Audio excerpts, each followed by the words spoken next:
wake up. I am your host, Chantel, better known as Miss Recycle, and you are officially on the Wake Up and Smell the Coffee show, y'all. Infinity TV. Let's get it. Let's get it. Today, I want to talk to you guys about an issue, okay? Well, I'm not going to call it an issue. Today, I want to talk to you guys about something. I want you to listen to this video. It's from the president of Burkina Faso. His name is Ibrahim Traore. And he is calling for Black Americans to come back to Africa, y'all. Okay. Now, listen, I want y'all to listen to this. And then after that, I'm going to play a verse from the Bible. Very, very important that kind of like what's going on. You have to use your discernment, right? Because a lot of times people will try to trick you into things that will cause you to lose other things. Because, see, if we leave America and denounce our citizenship, quote unquote, of America, we will be now denouncing our ancestral land. We will be denouncing all of the reparations that we are due. Okay, listen, I don't want to go into it too deep. I want y'all to listen to this video, and then we're going to go a little further. Like I said, I want y'all to hear this. Just pay attention. Listen. Stop everything you're doing right now. What you are about to hear will either transform your life forever or leave you haunted, wondering what could have happened if you had truly listened. This is not another speech about struggle and hope. This is a blueprint for liberation, a message forged in the fire of battle, delivered by a man who has stared empire in the face and refused to bow. My name is Ibrahim Traore, speaking to you from the heart of Burkina Faso. But understand this, my voice carries far beyond these borders. My words bear the weight of an awakening continent, a continent that refuses to die quietly, a continent that refuses to forget who it truly is. I have seen governments collapse. I have seen how oppression is manufactured, polished, and exported like a product. I have watched ordinary men and women, people written off as powerless, rise and become unstoppable forces of change. And today, I speak to you, my brothers and sisters in Black America. Let me ask you one question, and let it haunt you. What if I told you that everything you've been taught about your history, your limitations, and your place in this world was never truth, but deliberate design? A construction meant to keep you kneeling while others feast on the fruits of your genius? I do not speak to you as a distant observer. I speak to you as family. I recognize the fire in your eyes, the same fire I see in every African who finally says, enough. It is the same fire that burns in me, the same fire that refuses to be smothered by centuries of humiliation. You may wonder what gives me the authority to speak with such boldness. Let me tell you, I have seen their meetings, their boardrooms, their secret plans. I have watched how they treat entire populations like pawns on a chessboard. I have seen them ignite wars, strangle economies, and topple leaders, all while smiling in front of cameras and preaching democracy. But we've seen it. So what he's telling us is not nothing that we don't already know, okay? So he's giving us information that we basically already discovered, all right? But what I wanted to say was, I don't get me wrong now, I respect him. I like his flow. I like the way he's incorporating a lot of things over in Africa, right? I wish that one of our natives would stand up like he's standing up, okay? I don't think that this should be a call to go to Africa and help now build up over there and live over there, move over there and, become residents over there. No, I think we need to now take over America. Take it back, basically. You know what I'm saying? Like, there needs to be someone who can rise up, like this president in Africa, and start doing the things that he's doing. He's taking back their gold. He's preventing them from, he created hospitals out of buses, y'all. I respect this man, don't get me wrong, but it's something about, what's going on. And plus, no disrespect, he wears a red hat. He's a red hat, okay? The red hats are the shrines. The red hats are the Moors. Now, we all know that the Moors are the ones who led us into captivity. And that goes to back to this Bible verse that I said I'm going to let you guys hear before this video is over. So let me get back to the video. I just wanted to kind of like just clarify some things, clear up some things. I'm not trying to be disrespectful to this president. I'm not like denouncing anything that he's saying except for trying to get us to come to Africa. I believe that we need to solve the problem here and get whatever it is that we supposed to get from here before we go anywhere. So listen. Smiling in front of cameras and preaching democracy. But more importantly, I have seen something else, something they fear. more than nuclear weapons or financial sanctions. Listen. I have seen what happens when people who were told they are nothing suddenly remember they are everything. Your pain and ours wear different costumes. True. Police brutality in your cities, economic colonization in our villages, educational apartheid in your schools, resource theft in our lands. But make no mistake, all of it flows from the same poison source. This system, this global machine of oppression, was designed not just to break our bodies, but to erase our memory, to sever the bond between Africans in the motherland and Africans in the diaspora. And yet here we are, unbroken, unbowed, still creating, still resisting, still breathing. That persistence terrifies them more than anything else. Now hear me clearly. The greatest weapon they ever used against us was not the whip, not the gun, not even the endless poverty traps they call economic policies. No. The greatest weapon was division, convincing us that we are separate, unconnected, and powerless without their approval. I come to you with no arrogance, no condescension, only raw truth spoken in love. I have studied their strategies. I have seen how they exploit, manipulate, and divide. They perfected the art of teaching the oppressed to love their chains, to beg for crumbs at the tables we built with our own hands. But I am here to shatter that illusion. You are not beggars. You never were. You are the children of builders whose architectural marvels still stand while their empires crumble. You are the descendants of warriors whose strategies reshaped entire continents. You are thinkers and philosophers whose ideas shaped civilizations long before Europe discovered literacy. You are inventors, scientists, doctors, mathematicians whose genius they looted, renamed, and claimed as their own. You are the people who gave birth to civilization itself when others were still learning to make fire. Your history is not just a chapter in the world's story. It is the foundation upon which the world stands. We have watched you march in Birmingham with such dignity that it shook segregation to its core. We saw you boycott buses in Montgomery, turning a simple act of resistance into an economic earthquake that brought a system to its knees. We heard your voices rise from Selma to Ferguson, from Watts to Baltimore, each cry echoing across oceans and inspiring movements from Soweto to Sao Paulo, from London to Lagos. America, when they denied you education, you built universities. When they locked you out of their businesses, you created your own. When they barred you from worship, you built churches of your own. When they tried to scatter you to the winds, you formed communities stronger than steel. You are not broken people. You are an unbreakable people. You literally built nations from nothing, took scraps, and created empires of culture that now influence every corner of the globe. They gave you pain, and you transformed it into jazz that moves souls across all racial lines. They gave you limitation, and you created blues that speak to universal human experience. They gave you exclusion, and you built hip-hop that became the most influential cultural force of the modern era. They gave you broken communities, and you created movements that changed laws, shifted consciousness, and inspired oppressed people worldwide to stand up and demand their dignity.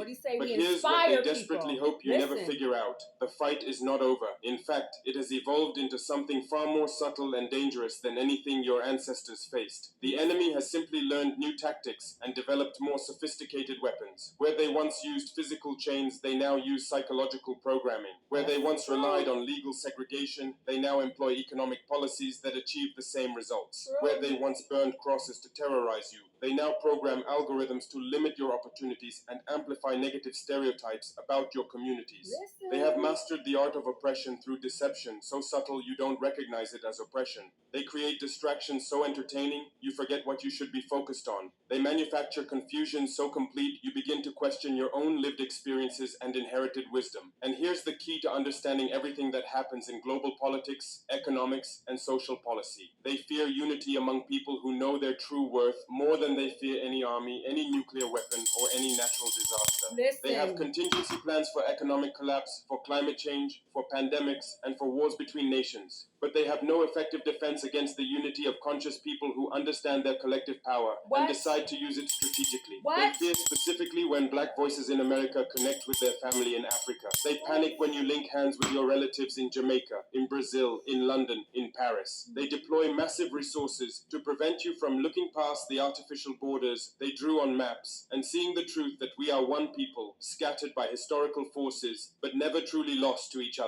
Divided, we are manageable. Separate, we can be controlled, manipulated, played against So each we need other. to come But together on a truly united united front. in purpose and action, we become a storm that no force on earth can withstand or redirect. Right. Now listen carefully, because this next truth will fundamentally alter how you see yourself. Listen. You are not just Americans who happen to have dark skin. That limiting identity serves their purposes because it keeps you isolated. It makes you think your struggle is purely domestic and convinces you that you're alone in this fight against systems designed to exploit you. You are sons and daughters of a stolen continent, carriers of bloodlines that connect you to the most advanced civilizations in human history. That blood flowing through your veins right now carries the genetic memory of kingdoms that ruled when Europe was emerging from what they accurately call the Dark Ages. Didn't I tell that you our spirit memories residing in the in your blood chest and our is DNA. literally unbreakable. Listen. Because it has survived and thrived through experiences that would have destroyed any other people in human history. Listen. Never, and I cannot emphasize this strongly enough,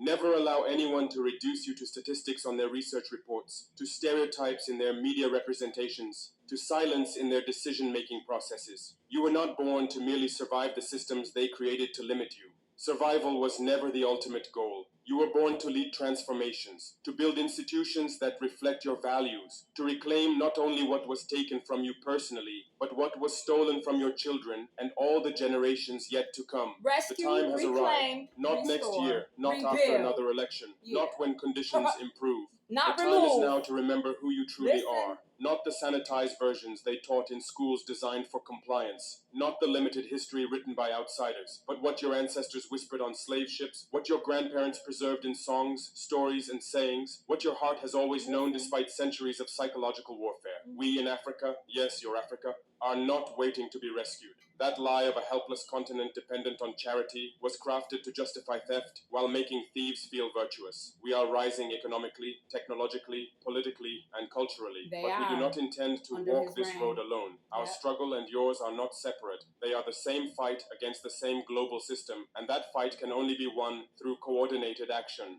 This is not charity, not pity, not aid with strings. It is unity, rooted in shared blood, shared history, and shared destiny. We call you not as allies in abstraction, but as family reclaiming inheritance. There is land here, fertile and waiting. There is work here, meaningful and wealth building. There is a future here, where your children need not beg for dignity, where their names, hair, and skin are sources of pride, not rejection. Most of all, there is healing here. Deep generational healing from wounds carved into DNA. Come not as tourists or saviors. Come as builders planting forests for your great-grandchildren. As family bringing skills, resources, and vision for collective liberation. Think beyond passports and borders. Think in terms of legacy. What will you leave for those yet unborn? A world where their intelligence is assumed, their beauty celebrated, their potential limitless. The empire that has ruled for centuries is cracking. Old alliances crumble. It is. Yes, baby. Yes, baby, baby. Woo! Unfortunately, my phone went dead, so the whole video was not able to play, but I am going to do a part 2. So I got to cut this short, y'all, because I got a couple of moves that I need to make. But I want y'all to listen. Listen, pay attention. The verse that I was talking about was Deuteronomy, and it spoke something about us going over back to Egypt in ships, where I told you not to never go back to, okay? And when you go back, you will be held in captivity. You will try to sell yourself off as slaves, and no one will buy you, okay? Deuteronomy. Oh my goodness, I cannot remember the verse, y'all. I told you I'm real bad with that when it comes to the verses. Whew. But I know it's Deuteronomy, and it speaks about us trying to sell ourselves into slavery, and no one will buy us. Because we went back over to Egypt on ships after the after the Almighty told us not to go back over there, okay? The Exodus has already been done, right? Quote unquote. So we're not supposed to go back to Egypt, right? So on ships. So you're going to go back to Egypt on ships.